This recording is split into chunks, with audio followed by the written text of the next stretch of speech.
자, 이렇게 아바타라는 개념이 있었죠. 지금 요새 아바타라는 걸 뭐 영화 아바타 이렇게 생각하시는데, 자, 그 가상세계 속에 그 아바타가 나인지 아니면 실제 내가 나인지 뭐 이렇게 굉장히 근데 복잡하지만 상당히 좀 곰곰이 생각해보면 그 말이 맞거든요. 그래서 앞으로 미래로 갈수록 실제와 가상이 뒤섞인 전자정보의 환경이 계속 아마 더 심해질 거예요. 이제는 뭐 가상현실 뭐 이런 거, 증강현실 뭐 이런 그 단어들이 이미 뭐 실제 기술력으로 많이 쓰이고 있기 때문에 뭐 더더욱이나 이게 실제와 가상이 먼저 뒤섞이는 그런 일들이 많이 발생을 할 것으로 생각을 합니다. 자, 그래서 이렇게 앞에 이제 이 직전 영상은 이제 이 정보 시스템이 뭔지, 그리고 웹 1.0, 2.0, 3.0이 뭔지, 그리고 이제 실제와 가상이 뒤섞인 환경이 이제 만들어진다는 거, 이렇게 이제 그 말씀을 드렸고요. 중간에 전화가 와가지고요. 중간에 전화가 두 통이 와서 잠깐 끊고 앞쪽의 영상이 이 직전 영상을 이제 첫 번째 영상으로 보시고 지금부터 말씀드릴 거를 이제 두 번째, 이제 하나의 2절, 오늘 배울 거의 두 번째라고 생각하시면 되겠습니다. 자, 이제 품질평가의 요소라고 되어 있는데, 자, 지금부터 배우는 게요, 이게 이미 우리가 감정적으로 다 느끼고 있는 것들이요. 자, 여러분이 저한테 예전에 기억이 나실지 모르겠는데, 엑셀 파일에다가 적어서 주신 게 있어요. 내가 잘 접속하는 홈페이지나 뭐 웹이 뭐냐, 잘 쓰는 웹이 뭐냐. 여러분들이 이미 평가를 하고 있는 거예요. 그리고 개발자들은 평가를 24시간 받고 있는 거죠. 그래서 이제 교재에 450쪽부터 453쪽까지 얘기인데, 자, 현재성이라는 단어가 있죠. 최신성. 이게 좀 업데이트가 좀 잘 되고, 우리 앱 이렇게 설치하다 보면 업그레이드 이렇게 하잖아요. 이게 이제 최신성 개념이에요. 만약에 너무 업데이트가 안 된다, 업그레이드가 안 된다 그러면 이제 좀 짜증나죠. 그리고 많은 앱들이 이런 게 있어요. 휴대폰 버전은 이제 올라가는데 앱을 만약에 거기에 맞춰서 수리하지 못하면은, 자, 이게 나중에는 못 쓰게 되는 거죠. 그래서 이제 품질평가 요소의 뭐 현재성, 최신성은 상당히 중요한 요소인데, 개발자 입장에서는 이게 굉장히 고달픈 얘기죠. 계속 맞춰줘야 돼요. 버그, 이게 약간의 오류들을 수정해야 되는 그런 걸 하시는 분들은 굉장히 고달픈 일이죠. 자, 그리고 이해 가능성인데, 야, 이게 무슨 말인지 모르겠어.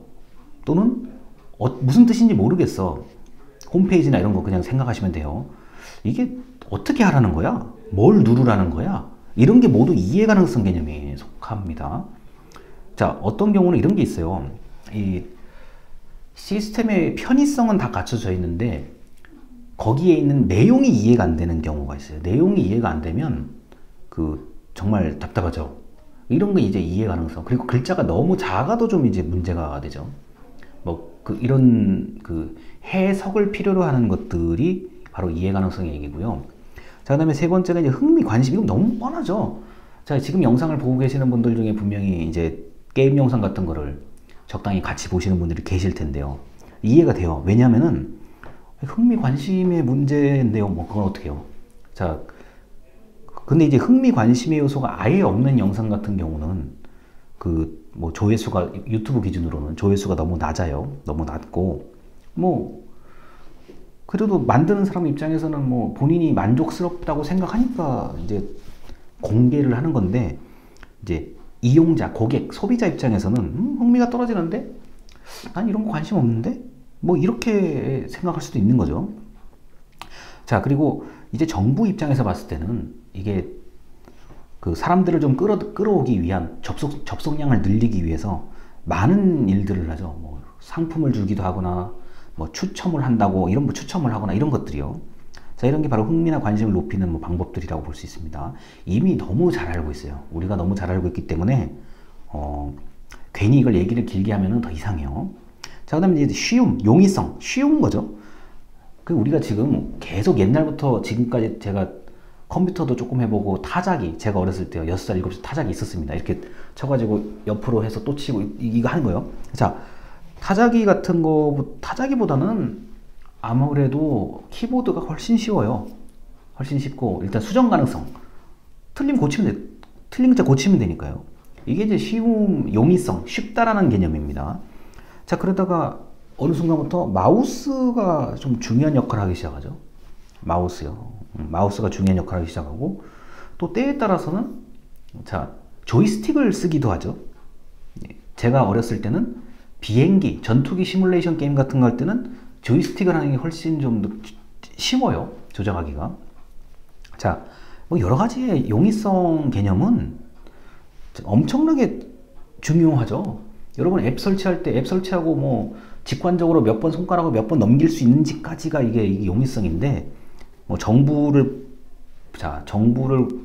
넘어서서 뭐 아마 이 전자적 수단으로 뭘 하시는 분들 입장에서는 이 쉽다 어렵다가 제일 중요한 변수라고 저는 생각을 합니다.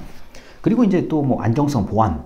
자, 우리나라는 뭐 철저하게 공인인증서, 뭐 금융거래할 때는 공인인증서가 있어야 되는 거고요.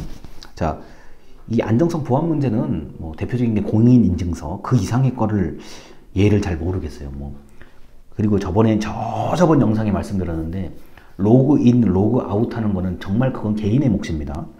그리고 컴퓨터 보통 창 그냥 닫는 사람들 많아요. 창 많은데 그거는 요새는 창을 닫는다고 하더라도 다시 열면은 너무나 자연스럽게 그러니까 로그인 되는 경우가 많아요. 그래서 저 같은 경우는 집에서 이제 아무리 집에서 하더라도 제가 잠깐 자리를 비운다 싶으면은 집 안에서조차 제가 로그인, 로그아웃을 다 하고 이제 하는 사람이거든요. 그건 습관을 들이셔야 됩니다. 특히 이제 이 보안이나 안정성 문제 같은 경우는 뭐 이런 비밀번호라든가 뭐 로그인, 로그아웃 이렇게 해도 접근을 할 수가 있지만 시스템 자체의 안정성. 자, 지금 우리가 온라인 강의 영상을 엄청나게 많이 찍잖아요. 그래서 초반에 3월달에 각 학교마다 엄청난 일이 벌어졌었으니까 서버가 좀 용량이 작아서 이걸 증설 늘리는데, 자, 그렇게 되면 어떻게 됩니까? 왜 게시물이 내가 왜 파일 숙제 올려야 되는데 왜 첨부가 안 될까? 이거는 이제 안정성이 아니라 불안정성이죠. 수리를 할 때 보통 홈페이지 개편할 때 이제 그런 일들이 생기는데, 이 안정성을 찾는 게 또는 유지하는 게 그게 만만한 일이 아니죠. 이게 이렇게 쉬울 것 같으면요. 자, 예를 들어서 이런 겁니다. 제가 잘은 모르겠는데 이 각 구청이나 시청, 지방자치단체 이런 데마다 전산정보과라는 데가 있어요. 전산정보, 그 어떤 컴퓨터에 관련된 그리고 시스템에 관련된 걸 이제 그 유지보수 관리하는 그런 부서인데, 거기 계신 공무원분들을 만나서 얘기를 들어보면은 엄청 복잡해요. 구청이나 시청 홈페이지 같은 경우는 글이 많잖아요. 뭐 무조건 해야 되는 것들, 뭐 법규 문서라 그러죠. 법령 같은 거 무조건 올려야 되는 거고, 고시 공고라 그러죠. 무조건 해야 되는 거예요. 자, 글이 많아요. 민원도 많아요. 그러니까 이거를 풀어헤친다고 보면은 하나의 상자를 딱 풀어헤친다고 보면은 별의 게 다 튀어나오는 거죠. 그러니까 글 하나 올리고 뭐하고 하는 게 전부 다 하나의 다 링크라고 생각을 해보세요. 모든 걸 다 링크라고 생각해 보시면은 그러니까 상자, 잘 포장된 상자 열었는데 그 안에 완전히 그 모든 게 다 들어가 있어요. 이거 어떻게 해야 될지 모를 정도로. 그렇게 생각하시면 돼요. 자, 그리고 우리나라의 뭐 대표적인 포털 사이트들 있잖아요. 제가 뭐 네이버나 다음이나 네이트 이런 사이트들 말고 이제 뭐 특정한 사이트들 있잖아요. 뭐 DC 인사이드라든가 뭐 이런 사이트들이요. 자, 글이 엄청 많잖아요. 그냥 수시로 그냥 아무 데나 막 올리잖아요. 근데 그런 걸 관리하는 사람 입장에서 봤을 때는 어떻게 했냐는 거죠. 게시판 하나만 열어봐도, 뭐 특정 주제에 대한 게시판 하나만 열어봐도 뭐 사진, 글, 영상, 음성 모든 게 막 잡다하게 다 섞여 있을 거 아닙니까? 그래서 이런 것들을 잘 관리하는 거는 안정성 요인이라고 보시면 되는데, 이게 사용자 입장에서는 무조건 쉬워야 돼요. 쉽고 특히 우리나라 빨라야 돼요. 접속 속도가 빨라야 돼요. 이건 당연히 사용자는 그래요. 근데 관리자는 어떻게 되냐는 거예요. 특히 개발자. 죽는 거죠, 진짜로. 자, 그런데 그게 또 해야 되는 일이다 보니까 하는 거고요. 그래서 품질 평가 요소는 우리는 이미 이 인터넷 환경에 대한 품질을 너무너무 잘 직감적으로 평가하고 있고, 그 느낌이 뭔지를 너무 잘 알고 있어요. 그래서 자, 현재성, 최신성, 이해 가능성, 그 다음에 흥미, 관심, 그 다음에 쉬운 거, 용이성, 그리고 보안을 포함한 안정성, 이런 것들이 아주 중요한 그 평가 요소라고 보시면 되겠습니다. 자, 이렇게 해서 일단은 두 번째 강의까지 마치고 이제 세 번째 강의로 넘어가겠습니다. 감사합니다.